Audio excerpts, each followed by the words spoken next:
नमस्कार मेरे प्यारे बच्चों, ज्ञानदायिनी क्लासेस में मैं सरोज सांगवान आपका स्वागत करती हूँ।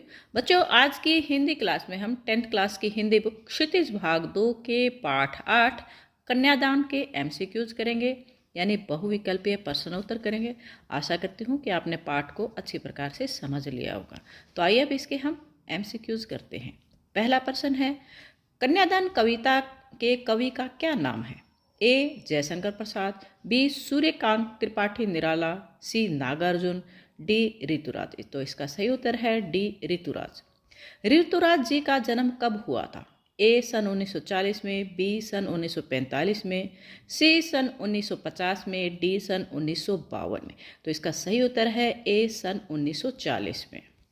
श्री ऋतुराज जी किस प्रदेश के रहने वाले थे? ए हरियाणा, बी पंजाब, सी राजस्थान, डी उत्तर प्रदेश।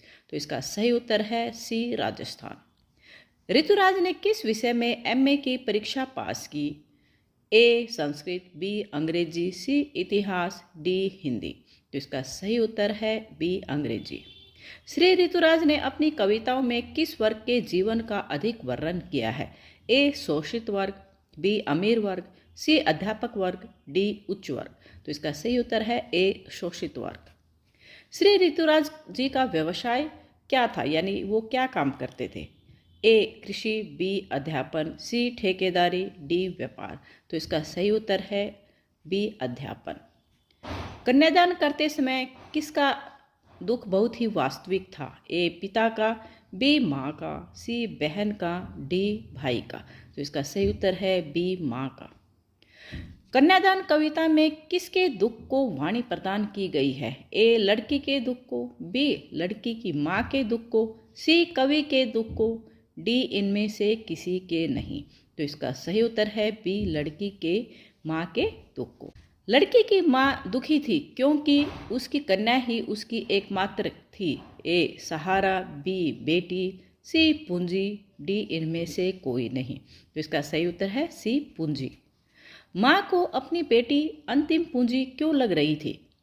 ए बेटी माँ के सबसे नज़दीक होती है, बी वह उसके दुख सुख की साथी होती है, सी स्त्री के जीवन से जुड़ी समस्याओं पर वह अपनी बेटी से बात कर सकती है, डी उपर्युक्त सभी कथन। तो इसका सही उत्तर है डी उपर्युक्त सभी कथन, क्योंकि वह अपनी बेटी से अपना सुख दुख बांट लेती है, अपना हर सुख साझा करती है और बेटी अपनी माँ के सबसे ज़्यादा नज़दीक होती है। जैसे वही उसकी अंतिम पूंजी हो, पंक्ति में निहित अलंकार कौन सा है? ए उत्प्रेक्षा, बी रूपक, सी श्लेष, डी यमक। तो इसका सही उत्तर है ए उत्प्रेक्षा। लड़की को अभी क्या करना नहीं आता था? ए घर का कामकाज, बी दुखों की भयानकता को समझना, सी पढ़ाई लिखाई का कार्य, डी अपने कार्य को समय पर करना। तो इसका सही उत्तर है बी दुखों की भयानकता को समझना। प्रस्तुत कविता में प्रमाणिक किसे कहा गया है? ए सुख, बी दुख, सी आनंद, डी स्मृति। तो इसका सही उत्तर है बी दुख। किसी वैवाहिक जीवन के झंझटों और दुखों का ज्ञान नहीं है? ए दुनिया को, बी साध्वी को, सी ज्ञानी को, डी लड़की को। तो इसका सही उत्तर है डी लड़की को।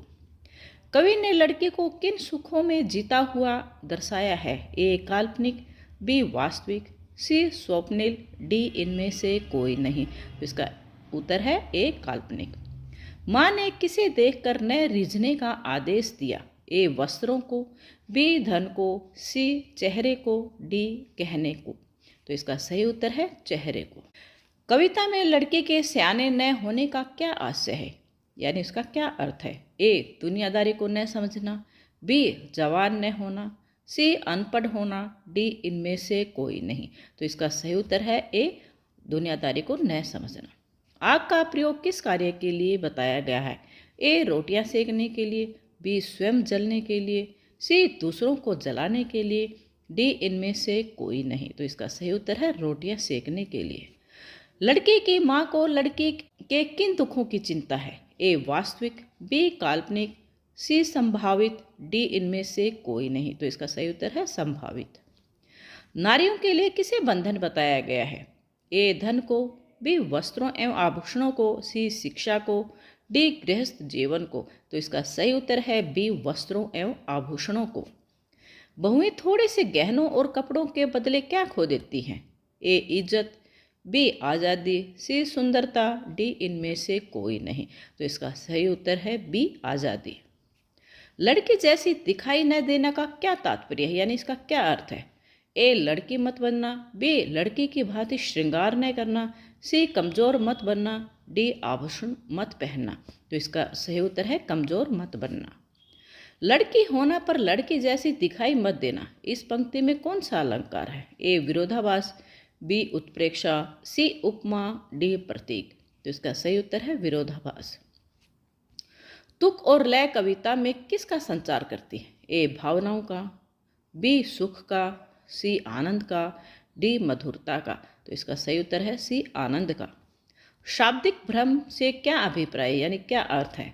ए शब्दों का जाल, बी शब्दों के भ्रम में पड़ना, सी भ्रम वाले शब्द, डी अवास्तविक को वास्तविक दिखाना।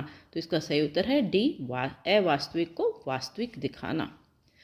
वस्त्र और आभूषणों को नारी जीवन में कैसा बताया गया?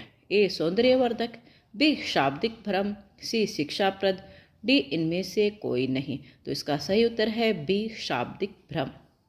वस्त्र और आभूषण शाब्दिक भ्रमों की तरह बंधन है स्त्री जीवन के, इस पंक्ति में निहित अलंकार कौन सा है? ए रूपक, बी श्लेष, सी उत्प्रेक्षा, डी उपमा। तो इसका सही उत्तर है डी उपमा।